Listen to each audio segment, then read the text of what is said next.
بسم اللہ الرحمن الرحیم ایاک نعبد و ایاک نستعین۔ میں پہلے واضح کر دوں کہ میں یہ میڈیا ٹاک اس لیے نہیں کر رہا کہ میں تحریک انصاف کو چھوڑ رہا ہوں۔ میں میڈیا ٹاک اس لیے کر رہا ہوں کہ میں اس وقت چاہتا ہوں میری ساری قوم سمجھے کہ میری طرح کا آدمی سیاست میں کیوں آیا اور اس نے یہ اتنی لمبی 27 سال کی سٹرگل کیوں کی، اور وہ اس کے خدشات کیا ہیں کہ یہ ملک میرا کس طرف جا رہا ہے۔ تو میں صرف اپنی قوم کے لیے بتانا چاہتا ہوں کہ میں 18 سال کا تھا جب میں پاکستان کرکٹ ٹیم میں کھیلتے ہوئے انگلینڈ گیا۔ اس کے بعد میں نے وہاں 4 سال پڑھائی کی، اور اس کے بعد میں پروفیشنل کرکٹ کھیلتا تھا گرمیوں میں انگلینڈ میں، اور سردیوں میں پاکستان ہوتا تھا یا پھر دنیا میں کرکٹ ٹور کرتا تھا۔ تو اس ٹائم پہ میں جو برطانیہ کا سارا سسٹم تھا وہ میں پوری طرح سمجھ گیا۔ یونیورسٹی میں بھی میں نے پولیٹکس پڑھی تھی اور پولیٹیکل ہسٹری پڑھی تھی، پولیٹیکل سائنس، تو مجھے وہ پوری طرح سمجھ آ گئی کہ وہاں کا سسٹم کیا ہے، اور پاکستان کا سسٹم مجھے پتا تھا، میں یہاں بڑا ہوا تھا۔ تو میرا جو تجربہ جو اس دوران جو میں نے وہاں ان کے سسٹم کو اندر سے دیکھا، یہ بہت بڑی وجہ میری پولیٹکس میں آنے کی وہ تھی۔ تو میں نے کیا دیکھا؟ میں نے یہ دیکھا کہ اس ملک کی جو سب سے بڑی خوبی یہ تھی کہ وہاں قانون کی حکمرانی تھی، انصاف تھا، رول آف لا تھا، اور میرا سارا جو برطانیہ کے پاکستانی تھے ان سے میری مسلسل ملاقاتیں رہتی تھی، کیونکہ وہ میں کرکٹ کھیلتا تھا، وہ کرکٹ میچ دیکھنے آتے تھے، جب میں میچز کھیلتا تھا جو پاکستانی انگلینڈ کے اندر تھے وہ میچز پہ آتے تھے، تو میرا انٹریکشن تھا ان سے۔ تو میں جو اوورسیز پاکستانی برطانیہ میں خاص طور پہ ان سے پھر میرا بڑا قریب انٹریکشن رہا۔ تو میں اب آپ کو بتانا چاہتا ہوں کہ فائدہ کیا ہوتا ہے جب ایک ملک میں قانون کی حکمرانی ہوتی ہے، انصاف ہوتا ہے۔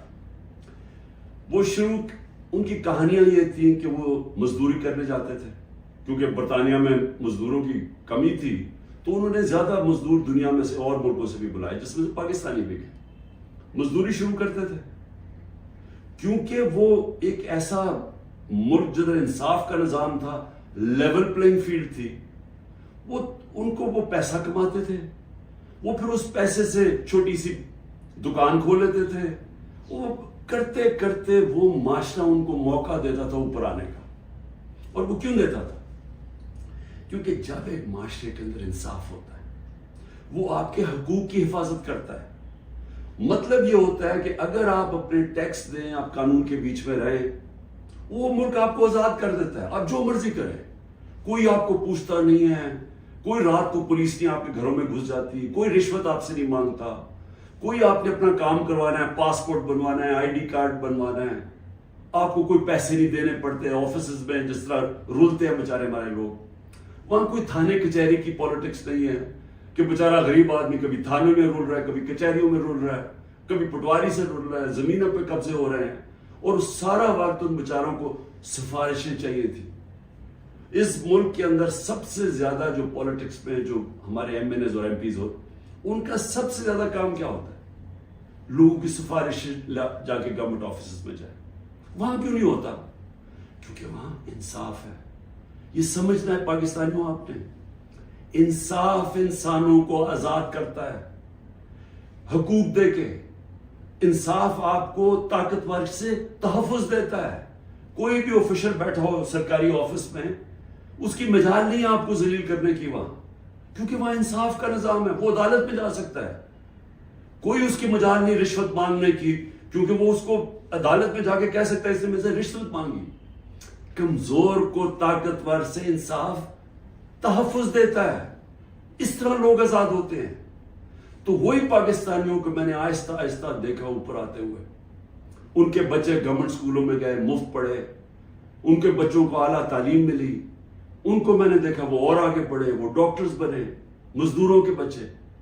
اور سوائے کئی علاقوں میں جو تھوڑی ریسزم تھی، عموماً یہ دیکھا کہ جو وہاں مزدور بھی گئے ان کو دیکھتے دیکھتے بچے آگے بڑھتے گئے، بزنس شروع کی انہوں نے، بڑے کام کیے. لیکن جو بھی یہاں پاکستانی جاتے تھے، جو مجھے ابھی بھی یاد ہے، وہ سارا وقت ترستے تھے کہ میں نے ایک دن پاکستان جانا ہے. وہ پاکستانی میوزک سنتے تھے، پاکستانی فلمیں دیکھتے تھے، کرکٹ میچ دیکھتے تھے، سارا وقت یاد کرتے تھے پاکستان کہ جیسے ہی ہم نے پیسہ کما لیا ہم پاکستان جائیں گے. اب ان کے بچے وہاں پڑھ جاتے تھے، بڑے ہو جاتے تھے. جب بچے تھوڑے بڑھ جاتے تھے، بڑے ہوتے تھے، وہ پھر آپ پاکستان آنے کی کوشش کرتے تھے. اب میں آپ کو بتاتا ہوں کہ کیوں ہم آگے نہیں بڑھ رہے. وہ آتے تھے پاکستان، ان کے بچے جب پاکستان میں بزنس کام شروع کرتے تھے ان سے کام ہی نہیں ہوتا تھا.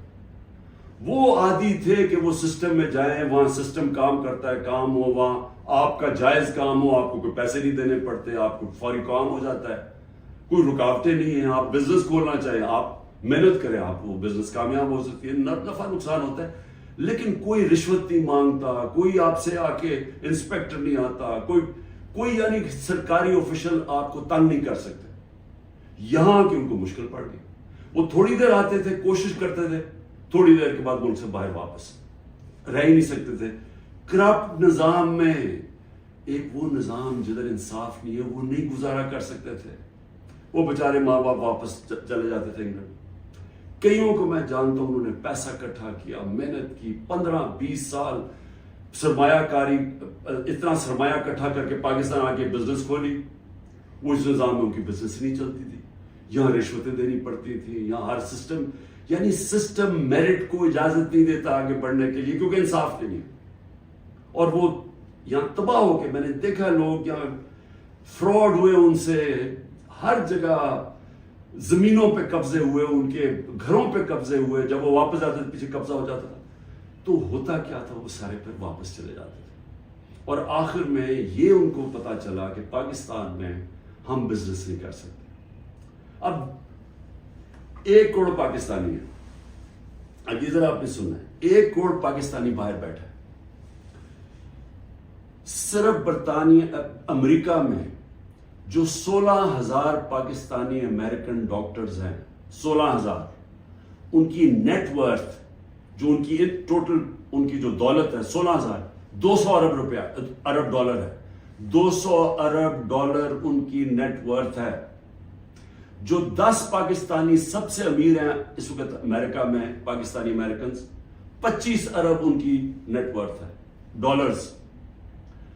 صرف جو پاکستانیوں کو یہاں سمجھتے ہیں کہ یہاں حالات اچھے نہیں ہیں، جنہوں نے دبئی میں، اس میں حلال کا بھی پیسہ حرام کا بھی ہے، صرف دبئی میں انہوں نے جو پراپرٹیز لی ہوئی ہیں 20,000 پاکستانیوں نے، وہ 10.4 ارب ڈالر کی پراپرٹیز لی ہوئی ہیں. ہم 6 ارب کے پیچھے، ڈالر کے پیچھے، IMF کے پیچھے بھاگ رہے ہیں. تو میں یہ صرف آپ کو کیوں بتا رہا ہوں، ہمارا ملک، اللہ نے ساری نعمتیں دی ہوئی ہیں اس کو. ایسا ملک دنیا میں نہیں ہے. ہر قسم کی یعنی 12 موسم ہیں، اوپر سے نیچے جائیں بدل جاتا ہے، ملک بدل جاتا ہے، اس میں ہر کچھ اگ سکتا ہے. زرخیز زمین ہے، اس کو ہم صحیح استعمال نہیں کر پا رہے. لیکن جب تک ہم انصاف کا نظام نہیں ٹھیک کرتے، ہم اس ملک میں اس دلدل میں گھس رہے ہیں. میں اب آپ کو بتاؤں کہ میں نے جب یہ پاکستانیوں سے جو برطانیہ میں تھے، کیونکہ میرا اصل میں کرکٹ کھیلتا تھا، میں نے آپ کو بتایا میرے ان سے رابطہ تھا، تو تب میں نے فیصلہ کیا کہ ہم پاکستان کے اندر جب تک یہاں ایک انصاف کا نظام نہیں آتا، ہمارا ملک آگے نہیں بڑھ سکتا. کیونکہ اتنا بڑا سرمایہ کاری ہو سکتی ہے اوورسیز پاکستانی سے، لیکن وہ آتے نہیں ہیں پاکستان میں. وہ صرف اپنی ریمیٹنس بھیجتے ہیں، جو اصل تو سرمایہ کاری سے ملک اوپر جاتا ہے. تو میں نے پھر تحریک انصاف بنائی 96 میں، اور اس کا نام تھا انصاف کی تحریک. اس کی نظریہ کیا تھا؟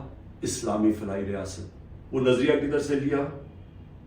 جو قرارداد پاکستان ہے، آبجیکٹو ریزولوشن ہے، جس میں مدینہ کے ریاست، اس کے اوپر طرز کے اوپر انہوں نے اسلامی فلاحی ریاست لکھی. کیونکہ اسلامی فلاحی ریاست ہمیشہ مسلمان مدینہ کی ریاست کی طرف سوچتا ہے، وہ دنیا کی تاریخ کی پہلی فلاحی ریاست تھی۔ ہم نے اس کا وہ آبجیکٹو رکھا کہ یہ ہمارا گول ہے، اور میں نے اپنی پارٹی لانچ کر دی۔ اب میں یہ اس لیے آپ کو بتایا کہ ہمارا جب تک ملک اس چیز کو سمجھتا نہیں ہے کہ ہم نے اس ملک میں قانون کی حکمرانی قائم کرنی ہے، اس کے بغیر پاکستان کا کوئی فیوچر نہیں ہے۔ اگر ہم یہ نہیں سمجھتے تو ہم یہ جو تباہی کی طرف تیزی سے ہمارا ملک جا رہا ہے، ہم نہیں اس کو روک سکتے۔ میرے پاس ابھی اعداد و شمار ہیں جو اس موجودہ حکومت نے پرنٹ کیے ہیں، میں ابھی آپ کو وہ بتاؤں گا کہ ایک سال میں ہوا کیا ملک میں۔ لیکن میں نے ایک اور چیز جو، کیونکہ میرا برطانیہ کو میں اندر سے باہر سے اس کے معاشرے کو جانتا تھا، اور جب میں کرکٹ کے آخری دنوں میں میرا سفر شروع ہو گیا، میرے دین کی طرف بھی اسلام کی طرف بھی میں نے پڑھنا شروع کر دیا اور میرا سفر شروع ہو گیا، تو میں نے اس نتیجے پہ مجھے پہلی دفعہ سمجھ آئی کہ جو مدینہ کی ریاست جو میرے نبی صلی اللہ علیہ وسلم کی سنت ہے، کیوں اللہ ہمیں حکم کرتا ہے کہ ان کے راستے پہ چلو؟ کیونکہ اللہ نے نبی صلی اللہ علیہ وسلم کو رحمت للعالمین کا خطاب دیا ہوا ہے، سب انسانوں کے لیے رحمت بن کے آئے تھے۔ اس کا مطلب کوئی بھی انسانی معاشرہ اس مدینہ کے ریاست کے اصولوں پہ چلے گا، وہ اوپر آ جائے گا، ادھر خوشحال ہو، اللہ کی برکت آ جائے گی۔ آج آپ صرف یہ دیکھ لیں کہ مدینہ کی ریاست کن اصولوں پہ کھڑی ہوئی تھی؟ سب سے پہلے عدل اور انصاف۔ عدل اور انصاف کا مطلب یہ حقوق، انسانی حقوق۔ ہر انسان کے جب اس کو حقوق ملتے ہیں وہ آزاد ہو جاتا ہے، اس کو طاقتور سے تحفظ مل جاتا ہے، اور انسانوں کو حقوق دے کے پھر فلاحی ریاست بنائی۔ ایک ریاست میں انسانیت کا نظام، کہ ایک ریاست کمزور کا ذمہ داری لے اپنے کمزور طبقے کی، غریب کی، بیواؤں کی، معذوروں کی، یتیموں کی، بوڑھوں کی پینشنز نکلی مدینہ کی ریاست میں، یہ پہلی دفعہ ہوا تھا۔ تو دونوں آج جن جن ملکوں میں یہ بنیاد رکھی گئی ہے انصاف پہ، میرٹ پہ، فلاحی ریاست، انسانیت کے اوپر، جدھر تعلیم کے اوپر زور دیا جو میرے نبی صلی اللہ علیہ وسلم نے دیا، وہ سب آگے نکل گئی ہیں۔ آپ ایک ایک ملک دیکھ لیں جو آج خوشحال ہے، وہ سب یہ وہی اصولوں پہ وہ کھڑے ہوئے ہیں، کیونکہ رحمت للعالمین تھے کہ جو ان کی سنت پہ چلے گا اس کو اللہ اس معاشرے کو برکت بخشے گا۔ اب ہم پاکستان پہ آتے ہیں، موجودہ پاکستان میں دیکھیں جو اس وقت پاکستان میں ہو رہا ہے نا، یہ ہر چیز جس کے لیے، ہر وہ اصول جس کے اوپر پاکستان بنا تھا، آج اس کی نفی ہو رہی ہے۔ بدترین غلامی ہو رہی ہے اس وقت پاکستان کے اندر۔ نہ آزادی نام کی کوئی چیز ہے، کیونکہ حقوق ہی نہیں ہے کسی کے۔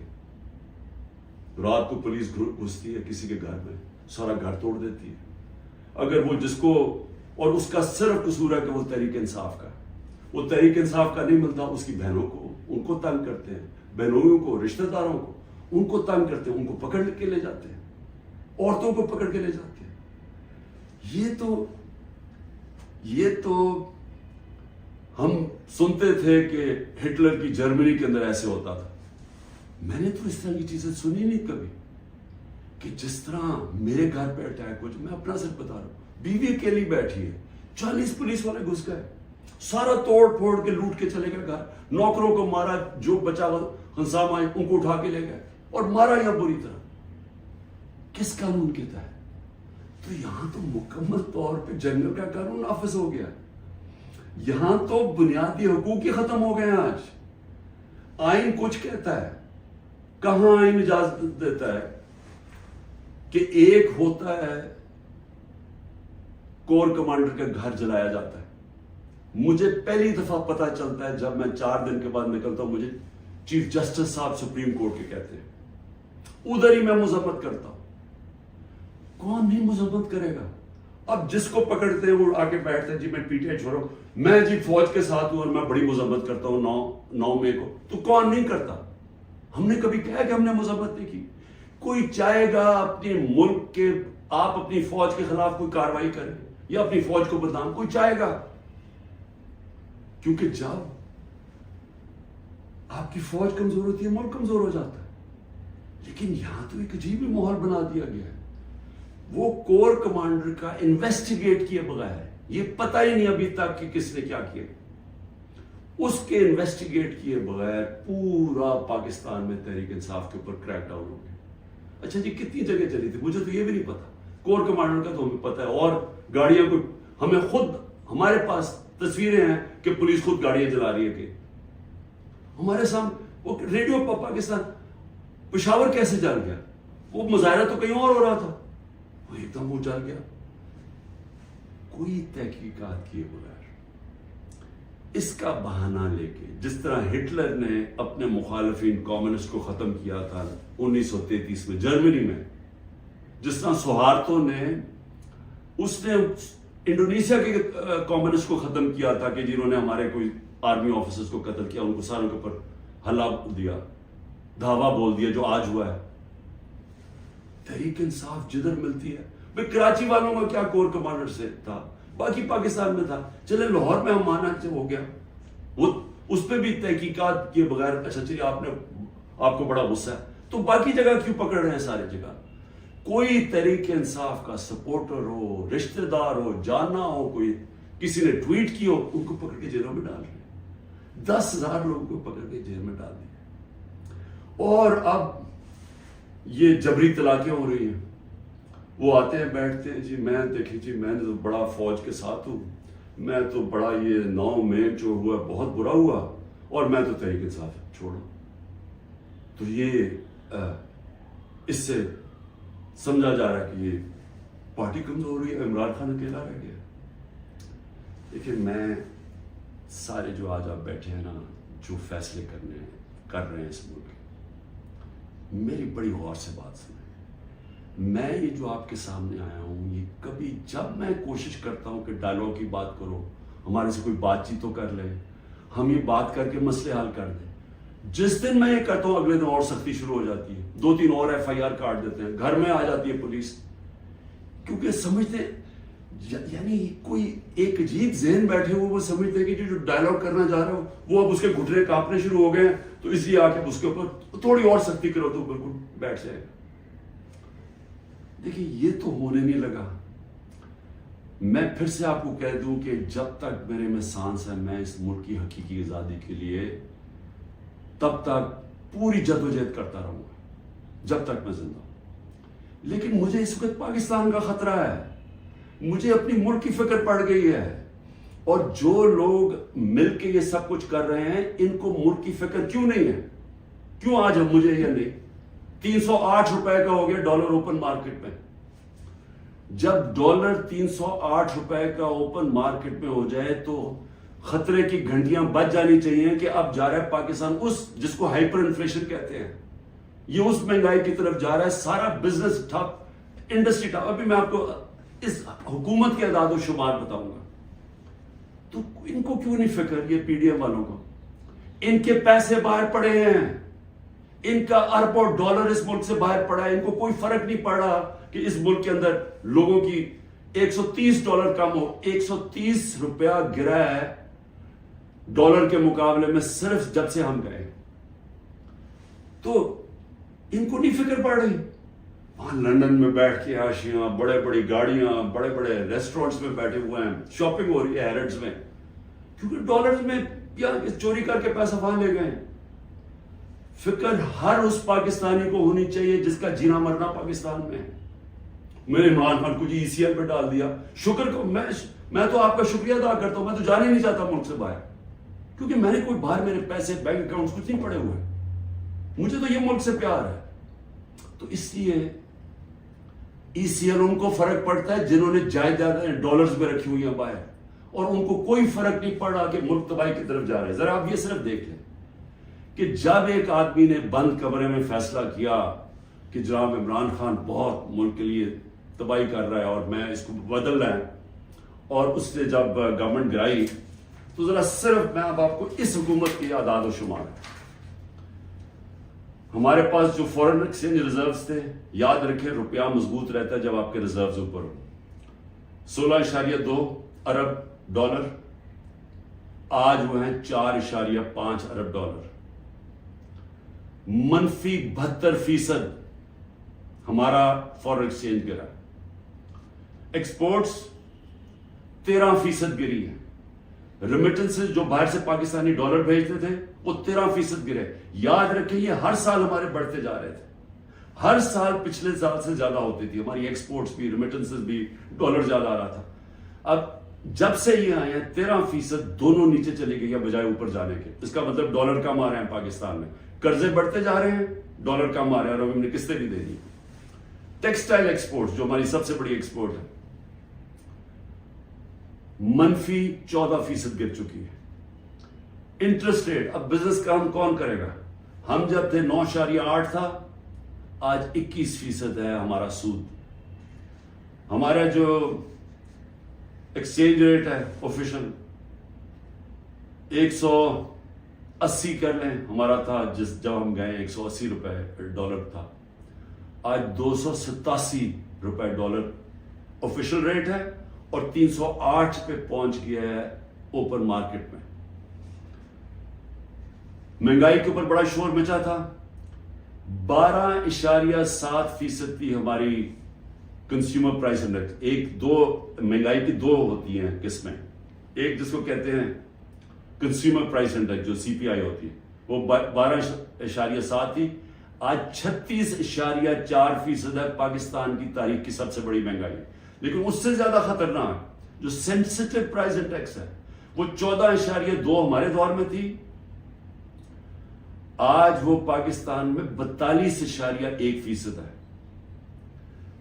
پٹرول، یاد رکھیں ہمارے دور میں پٹرول 110 سے 115 لیٹر 110 سے 115 ڈالر پہ بیرل گئی تھی، آج وہ 70-80 کے بیچ میں ہے، یعنی ادھر سے آ کے۔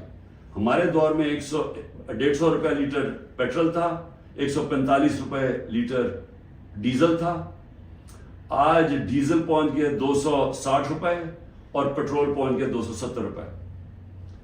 جب پیٹرول مارکیٹ میں نیچے، انٹرنیشنل تیل نیچے چلا گیا تو یہ آپ ذرا دیکھیں تقریباً 100 روپے اوپر گیا۔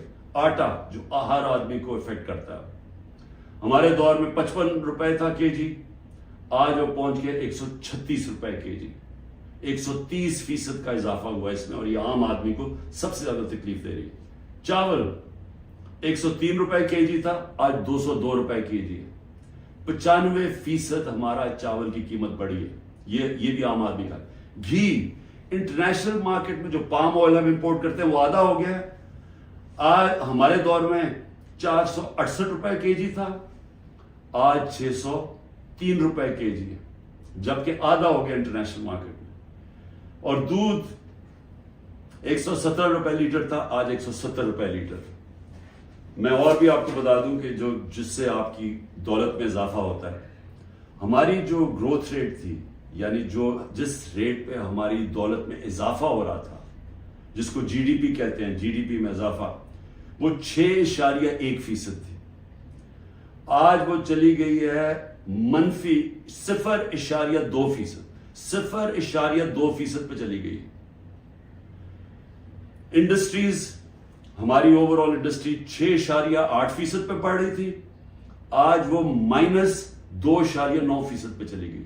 یعنی جس سے آپ کے ملک میں دولت بنتی ہے، جس سے آپ ٹیکسز بڑھتے ہیں، جس سے آپ روزگار دیتے ہیں، وہ انڈسٹری جو زیادہ تر انڈسٹریز وہ -2.9 پہ پہنچ گئی ہیں، اور جو لارج اسکیل مینوفیکچرنگ ہے جس سے سب سے زیادہ دولت میں اضافہ ہوتا ہے، وہ ہمارے دور میں 11.9% پہ بڑھ رہی تھی، وہ آج -7.9% پہ چلی گئی، تقریباً 8% منفی پہ چلی گئی۔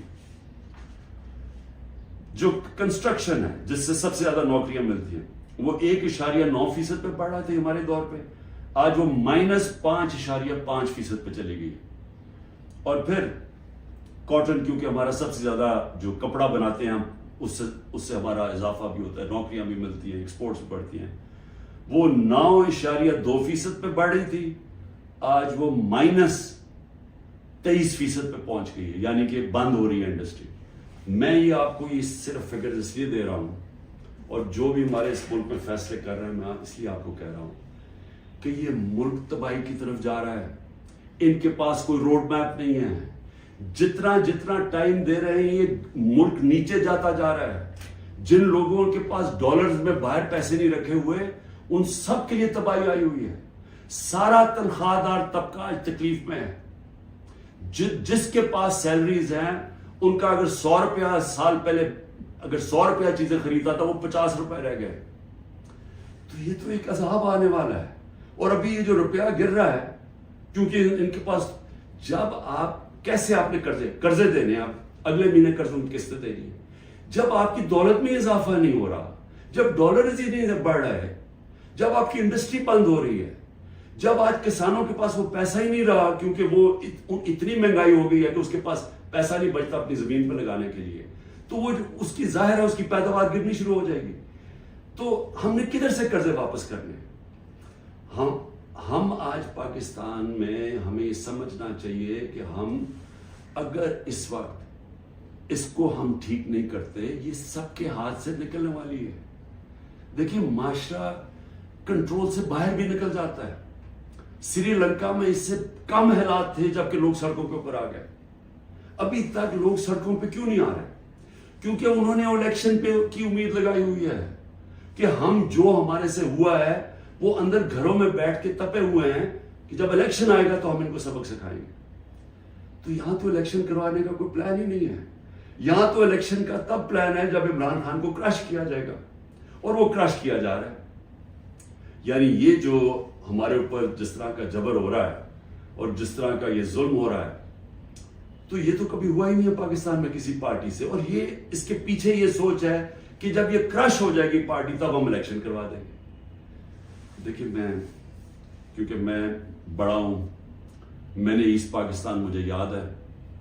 میں بار بار لوگوں کو بتاتا ہوں کہ آخری فلائٹ میری آئی تھی ڈھاکہ سے، میں انڈر 19 کا میچ کھیلنے گیا تھا. اس کے بعد آپریشن شروع ہو گیا تھا اپریل 71 میں.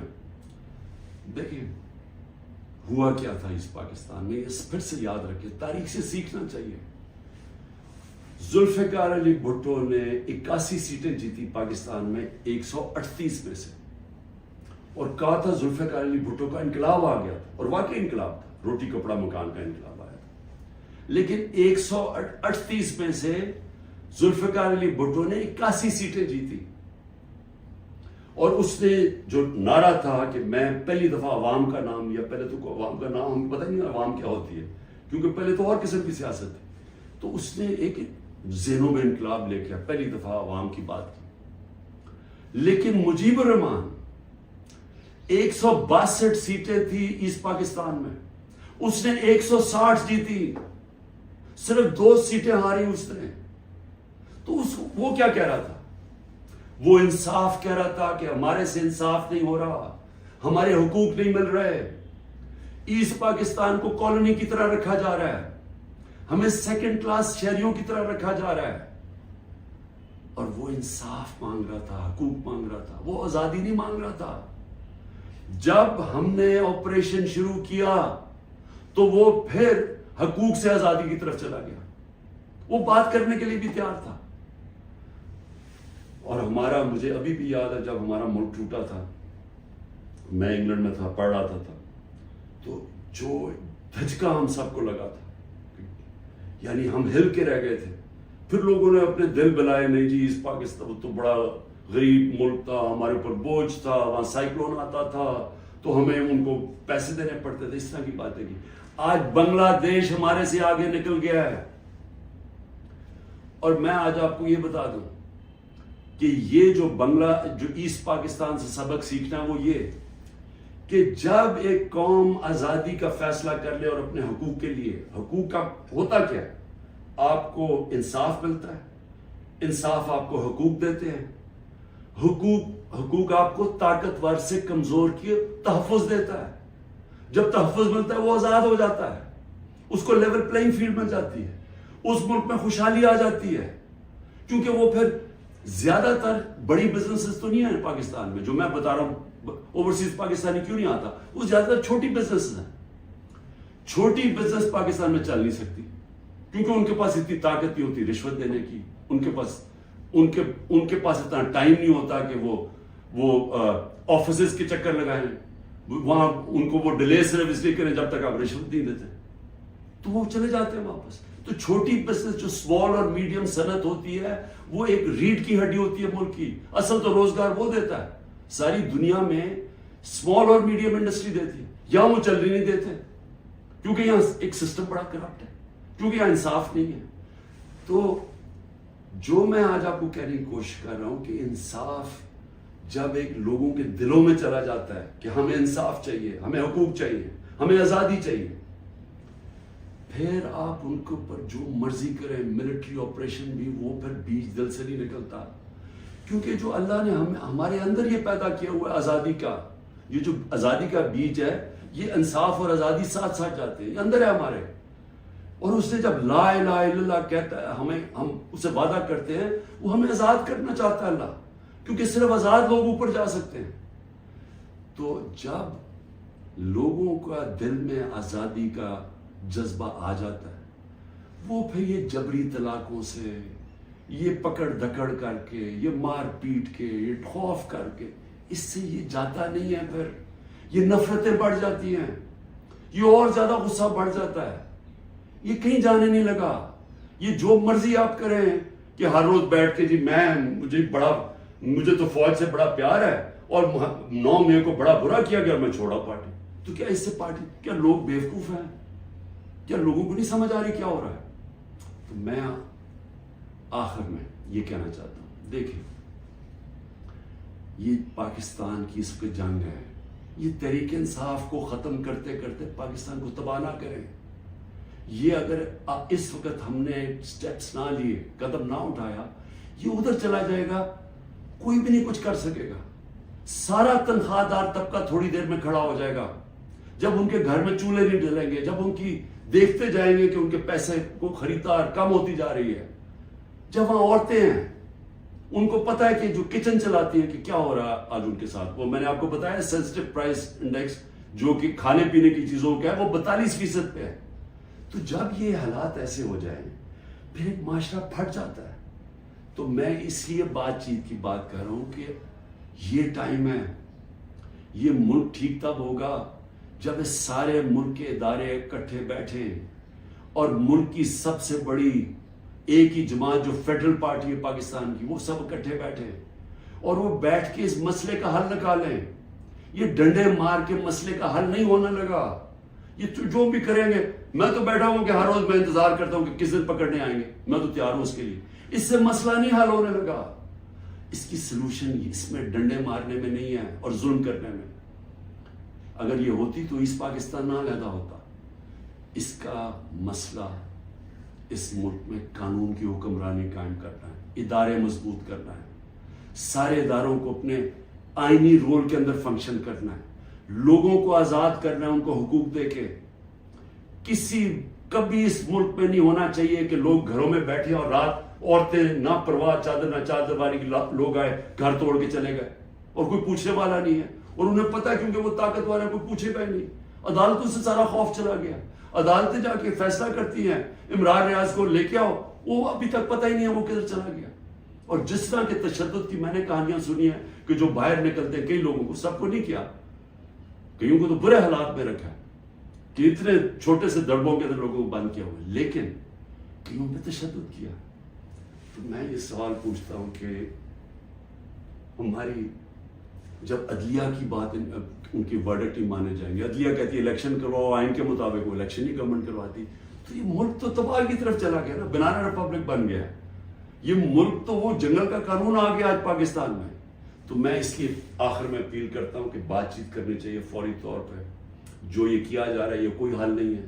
اور اس کو یہ نہ سمجھیں کہ عمران خان کی کمزوری ہے، کیونکہ جب میں یہ بات چیت کی بات کرتا ہوں اور سختی آ جاتی ہے، باہر پولیس پہنچ جاتی ہے، وارنٹ نکلاتے ہیں. یہ مجھے اس سے کوئی فرق نہیں پڑتا. مجھے اپنے ملک کی اس وقت فکر پڑی ہوئی ہے، اور آپ سب کو بھی فکر ہونی چاہیے کہ یہ جو میں نے آپ کو بتایا ہے، آج اگر 308 روپے کا اوپن مارکیٹ میں ڈالر مل رہا ہے تو سمجھ جائیں کہ پاکستان ادھر اب پہنچ جائے گا جدھر سارے لوگوں نے ڈالر خریدنا ہے, کسی نے سرمایہ کاری نہیں کرنی, باہر سے اوورسیز پاکستانی ریمیٹنسز انہوں نے لیگل چینل سے نہیں بھیجنا کیونکہ اتنا فرق پڑ گیا اوپن مارکیٹ اور آفیشل ریٹ کے اندر, تو یہ تو ملک تو جا رہا ہے نیچے. تو اس لیے میں پھر آخر میں اپنی ساری قوم کو کہتا ہوں کہ آپ سب صبر کریں, اپنی پارٹی کو کہتا ہوں صبر کریں. یہ جو کیا جا رہا ہے آپ سے کہ کن پٹی پہ بندوق رکھ کے جی میں پی ٹی آئی چھوڑ رہا ہوں, کوئی فکر نہ کریں, کبھی کوئی پارٹی سے نہیں ختم ہوگی. پارٹی تو ختم ہوتی ہے جب نظریہ ختم ہو جاتا ہے. آج آپ کے سامنے پی ڈی ایم کی جماعتیں ہیں, پوری اسٹیبلشمنٹ کی مدد کر رہی ہے, الیکشن کمیشن ان کے ساتھ ملی ہوئی ہے, انتظامیہ ساری ان کے ساتھ ملی ہوئی ہے. کیوں یہ الیکشن سے ڈر رہے ہیں؟ سارا تو آپ کے پاس امپائرنگ بھی اپنے ہیں, پھر بھی ڈر رہے ہیں کہ جی عمران خان کو پہلے ختم کرو پھر الیکشن لڑیں گے, کیونکہ ان کا ووٹ بینک ختم ہو گیا ہے. پی ٹی آئی کا ووٹ بینک بڑھتا جا رہا ہے, جتنا یہ ظلم کر رہے ہیں اور زیادہ پبلک ہمارے ساتھ کھڑی ہو رہی ہے. اور انشاءاللہ جب بھی الیکشن ہوگا آپ کے سامنے آنے کا رزلٹ. شکریہ.